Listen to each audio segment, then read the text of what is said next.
Welcome to part 3 of this series, Obese to Beast After 40, where we get you as fit as when you were 20, if not fitter.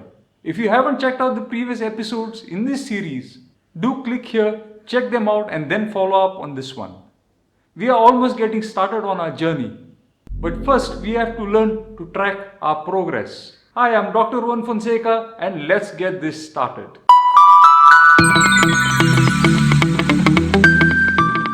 First and foremost, congratulations, you are one of the elite few who wants to make a change to their health and fitness. You see what I did there? You want to do it. Most people wish they could do it.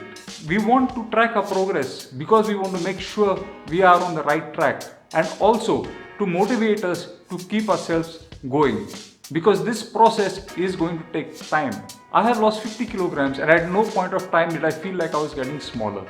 This is because our eyes get used to looking at ourselves in the mirror and we do not find many changes happening in us. This is why it is very important that we track our progress so that we can stay motivated for a longer time. As you know, this is a process which is going to take some time. Remember, slow and steady wins the race. There are a lot of ways you can track your progress. Right from electric impedance machines, the ones you find in the gym, you generally hold your arms out and they measure your body fat, to in-body scanners, to body fat calipers, and to the gold standard DEXA scans. The problem with all these methods is mostly that it requires an experienced person to do it for you, and also they are expensive and not always accessible. I suggest to you my three-pronged approach. The first one is the weighing protocol. For this you will require a digital weighing scale. These scales are available at most stores and also online. I personally use this one. It's a MeFit scale. I got an affiliate link for it in the description. It also shows you the body fat percentage, but do not take that body fat percentage very seriously. Treat it just like a novelty factor. The whole idea behind the weighing protocol is to weigh yourself every day under the same circumstances. I would suggest to you to weigh yourself every morning just after you finish a long jog in the bathroom. Take this weight reading and enter it into an app on your phone. Most probably your phone already has an app which tracks your weight. If it doesn't, you can look for it in the Play Store or Apple Store.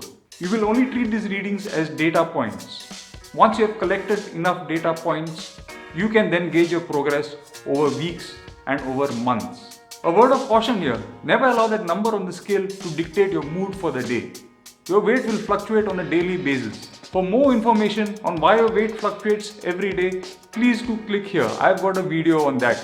The second method I would like you to use to track your progress is a small modification on the tape measure. I'm sure you have some old clothes which you would like to fit into, which are a little bit tight. Keep those clothes as a benchmark. And I would like you to every month try on those clothes and see how they are fitting. Eventually they will fit you better. And you know that awesome feeling when the clothes you couldn't fit into suddenly fit you again. The third method I would like you to use is photographs. A photograph from the front, from the side, from the back, in the skimpiest or preferably with no clothes on. And you will compare these photographs every 3 months.